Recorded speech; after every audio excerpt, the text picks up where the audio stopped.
Segunda de Corintios capítulo 6 versículo 14 dice: no formen yunta con los incrédulos. No formen yunta con los incrédulos que tienen en común la justicia y la maldad. ¿O qué comunión puede tener la luz con la oscuridad? ¿Qué armonía tiene Cristo con el diablo? Dice aquí. ¿Qué tiene en común un creyente con un incrédulo? ¿En qué concuerdan el templo de Dios y los ídolos? Porque nosotros somos templo del Dios viviente. Como Él ha dicho, viviré con ellos y caminaré entre ellos, y yo seré su Dios y ellos serán mi pueblo. Por tanto, el Señor añade: salgan de en medio de ellos y apártense, no toquen nada impuro, y yo los recibiré. Yo seré un padre para ustedes y ustedes serán mis hijos y mis hijas, dice el Señor Todopoderoso. El comentarista aquí nos muestra en esta porción específicamente de 2 de Corintios, aquí del 6:14 en adelante, en esta versión que leí, que era la versión internacional de la Biblia NBI. Sin embargo, esta otra versión, ¿verdad? Dice: no os dejéis uncir a un yugo desigual, esta otra versión, con los no creyentes. ¿Qué camaradería puede haber entre la integridad y la ilegalidad? ¿Y qué asociación entre la oscuridad y la luz? ¿Y qué concordia entre Cristo y Belial? ¿Cómo van a ir a medias el creyente y el no creyente? ¿Qué pacto puede haber entre el templo de Dios y los ídolos? Porque vosotros sois el templo de Dios viviente.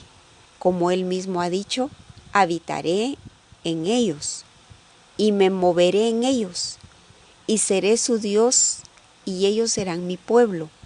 Así que salíos y separaos de ellos, dice el Señor, y no tengáis contacto con las cosas impuras. Y yo os recibiré y seré un padre para vosotros. Y vosotros seréis como mis hijos e hijas, dice el Señor. ¿Y qué dice la palabra en el libro de Juan? Dice: a lo suyo vino, pero los suyos no le recibieron. Mas a todos los que le recibieron, a los que creen en su nombre, les dio el derecho de llegar a ser hijos de Dios. Dios, a los que creen en Cristo, les ha dado el derecho de llegar a ser hijos, de iniciar un proceso. Cuando recibimos a Cristo, somos inscritos en el libro de la vida como recién nacidos, pero tenemos que avanzar en un crecimiento para llegar a la madurez. Pero aquí nos aconseja el Señor que no nos unamos en yugo desigual con los incrédulos, y en estas dos versiones más claro no lo podemos tener.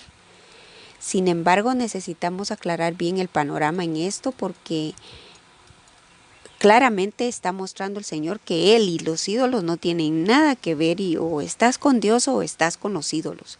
O te juntas con los que son de Dios o te juntas con los idólatras. Pero es que no puede ser que alguien que de verdad tiene a Cristo y tiene la verdad vuelva a tener ese deseo de estarse contaminando nuevamente con los ídolos, con templos de ídolos. No puede ser, algo está mal ahí.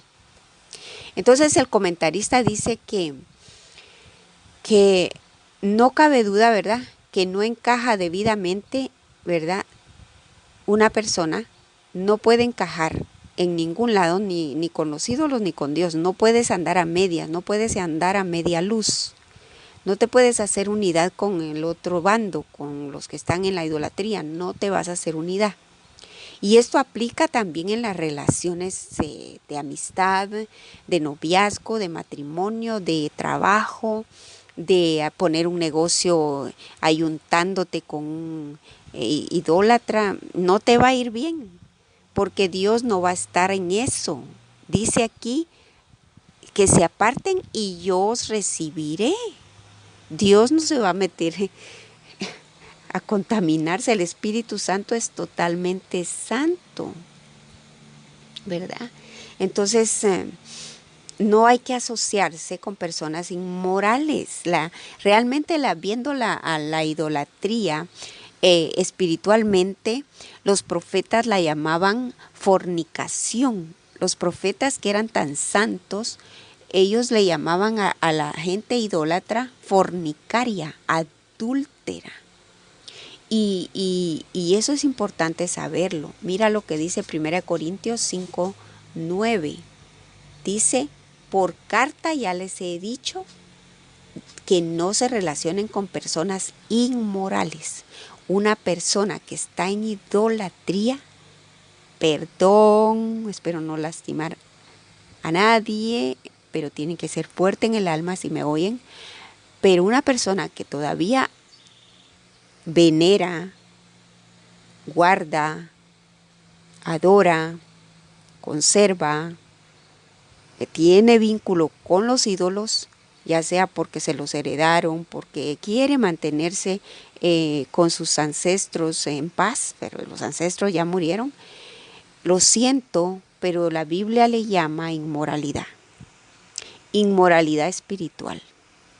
Puede que sea una persona que en lo natural, en lo almático, sea muy moral, muy ética, pero si tiene idolatría, está en inmoralidad espiritual.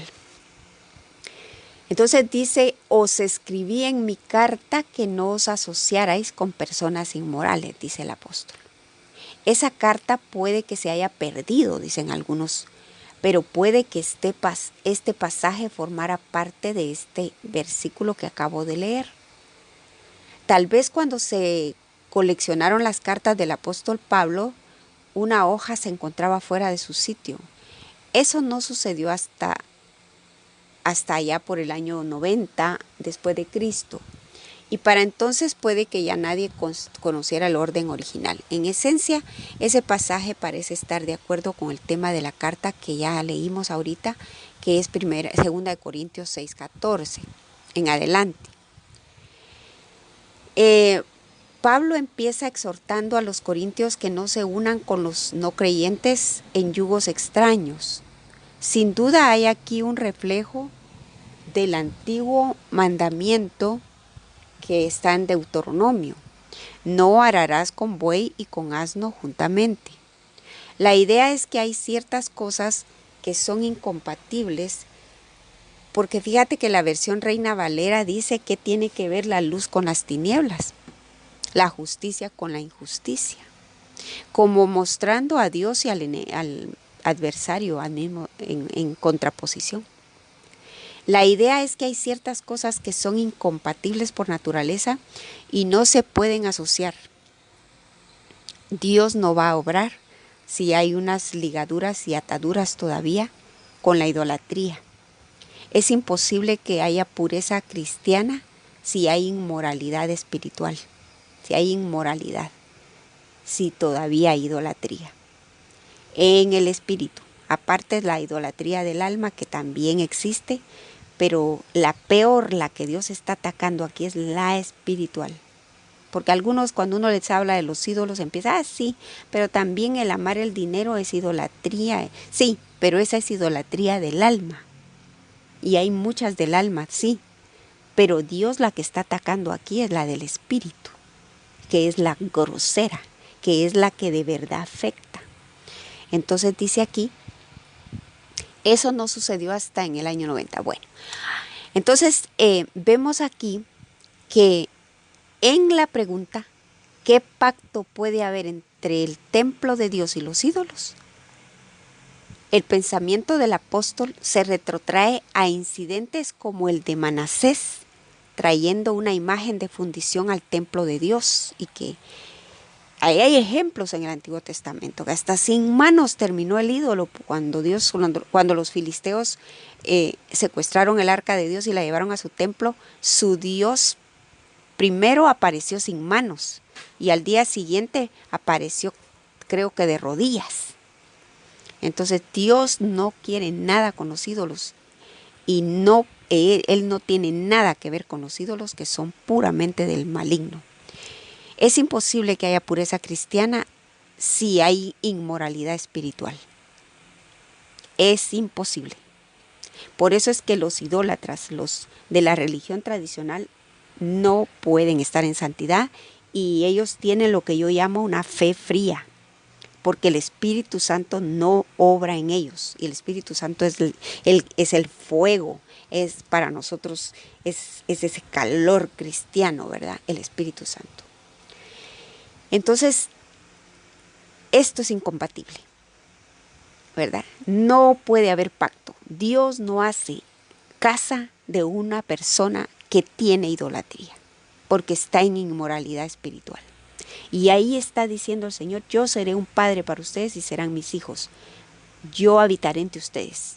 Pero si está el ídolo, si hay idolatría espiritual, si hay fornicación o adulterio espiritual, Dios no va a habitar en una persona así, por lo tanto no tiene el Espíritu Santo. Entonces, vemos aquí que todo el pasaje es una llamada de atención para que no se tengan relaciones también con los que no son creyentes de verdad, con los que están en idolatría.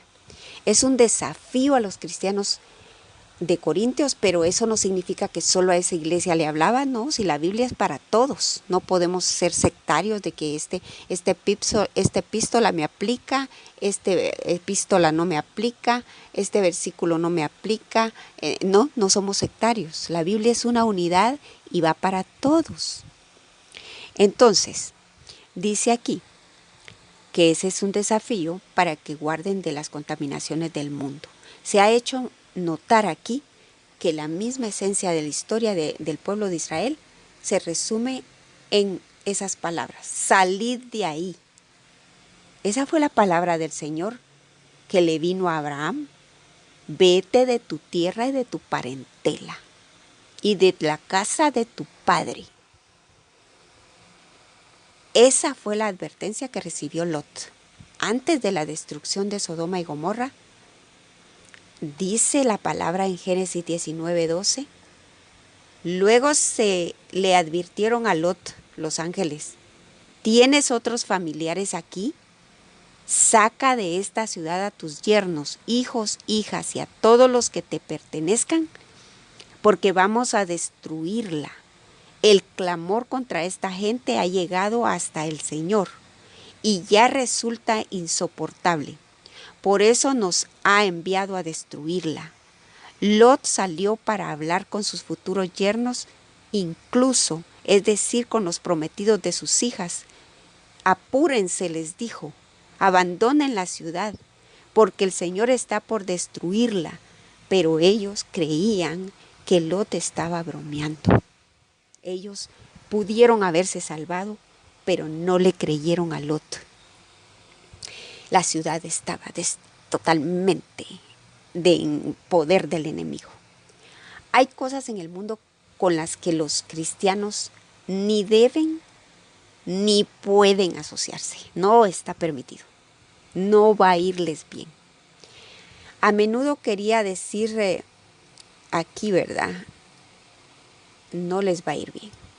Entonces, es difícil darse cuenta de cuántas separaciones conlleva el Evangelio para los que lo aceptan como es. A menudo se tenía que abandonar la profesión a veces por cuestiones de la fe, si la profesión involucraba el tener contacto con la idolatría. Por ejemplo, un mampostero. ¿Qué le pasaría si a su empresa le salía un trabajo de construir un templo pagano? Un albañil, por ejemplo, en este tiempo, es cristiano y le dicen que haga un templo pagano. Pues no sé, ¿verdad? Supongamos que es un sastre. ¿Qué le pasa si le contratan para hacer las vestiduras de un sacerdote pagano? O supongamos que fuera un soldado. A la entrada de todos los cuarteles y campamentos ardía la llama del altar consagrado a la divinidad del César. Y era un soldado. Y él le tenía que rendir culto al César. ¿Qué le pasaría cuando le correspondiera el servicio de quemar la pizquita de incienso en ese altar en señal de adoración? Una y otra vez en la iglesia primitiva le llegaba al cristiano la opción entre su permanencia en el empleo y su lealtad al Señor Jesucristo. Se dice que vino uno a Tertuliano, le contó su problema y luego dijo, pero después de todo tengo que vivir, dijo. ¿Estás seguro de que tienes que vivir?, le contestó Tertuliano. En la iglesia primitiva, como en algunos otros lugares y tiempos, el hacerse cristiano suponía tener que dejar el trabajo.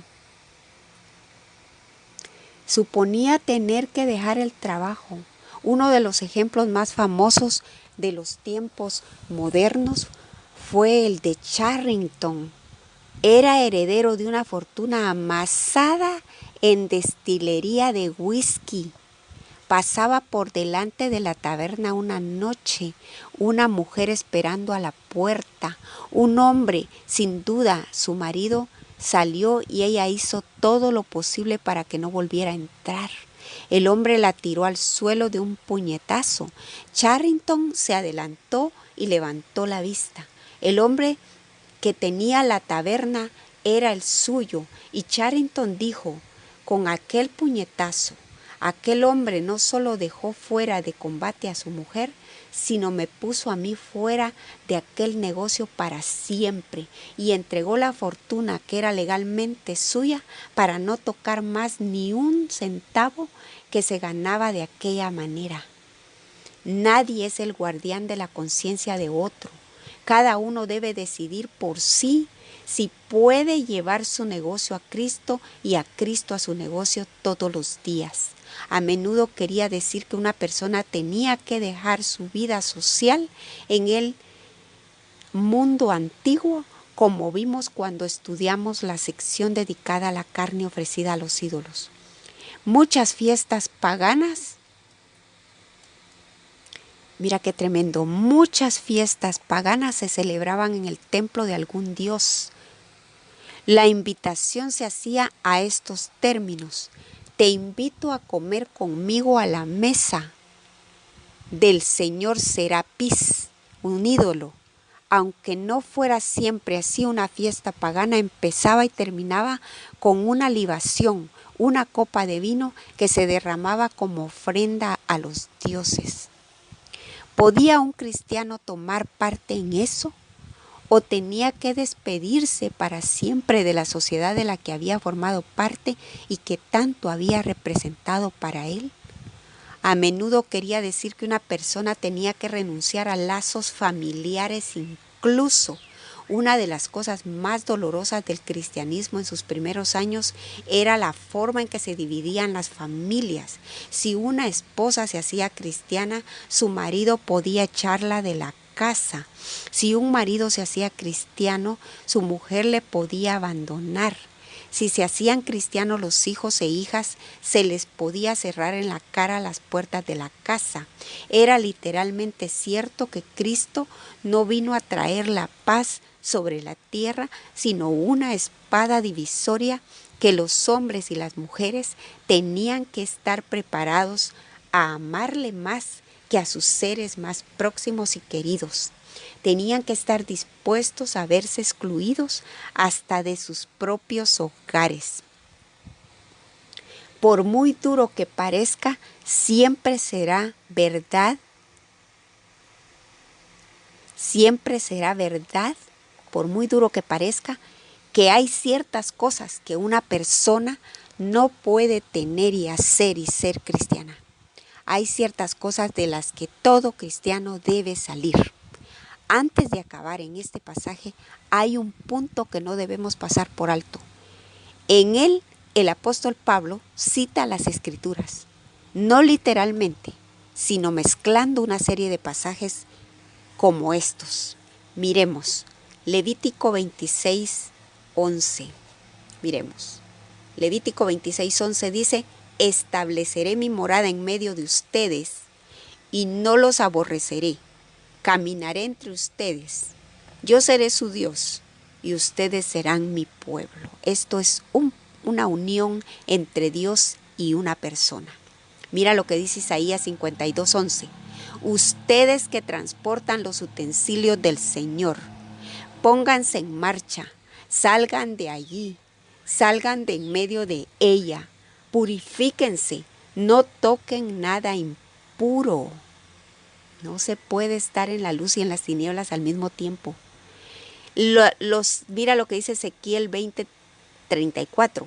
Los sacaré de las naciones y de los pueblos por donde estaban esparcidos y los reuniré con gran despliegue de fuerza y de poder y con una furia incontenible.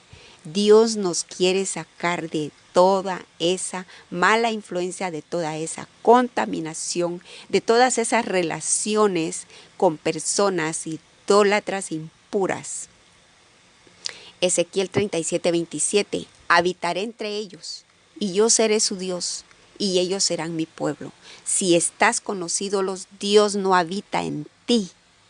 Dios no está contigo. Mira lo que dice 2 Samuel 7:14. Yo seré su padre, y él será mi hijo. Así que cuando salga lo malo, lo castigaré con vara y azotes, como lo haría un padre. Es un hecho que el apóstol Pablo rara vez cita literalmente los versículos. Debemos tener presente que en aquellos tiempos los libros se escribían en rollos de papiro. Un libro del tamaño de Hechos requería un rollo de unos 100 metros de largo y sería muy poco manejable, pero a él se le habían quedado las citas. No había divisiones de capítulos, que fue algo que introdujo otro escritor. Tampoco había divisiones de versículos, que fue lo que se introdujo después. ¿Quién lo introdujo? El hombre, pues, pero a través de haber recopilado todo. Por último, no hubo nada semejante a nuestras concordancias hasta el siglo XVI. El resultado era que Pablo hacía lo que la mayor parte de los estudiosos citan de memoria, conformándose con ser fiel al sentido, aunque no lo fuera a la literalidad de las palabras. No era la letra de la escritura lo que le importaba, sino el mensaje puro que había en ellas. Gloria a Dios. Con esto te bendigo y te dejo con esta de meditación de que te apartes de los ídolos. Aléjate, sepárate. Si quieres que Dios esté contigo y el Espíritu Santo habite en ti, aléjate. Aléjate y ponte fiel a Cristo. Aléjate de las relaciones con personas impuras. Si tienes que relacionarte, que sean relaciones puramente de trabajo, profesionales, nada más, o de vecinos, o por parentela, porque tampoco vamos a alejarnos totalmente de los parientes, pero no lo hagas un vínculo permanente, íntimo, y no, porque te vas a contaminar y porque hay contaminación colectiva y hay contaminación individual. No hagas noviazgos con personas incrédulas, no te cases con incrédulos, no te unas con incrédulos, no formes empresas con incrédulos. No hay nada entre la luz y las tinieblas. Dios te bendiga.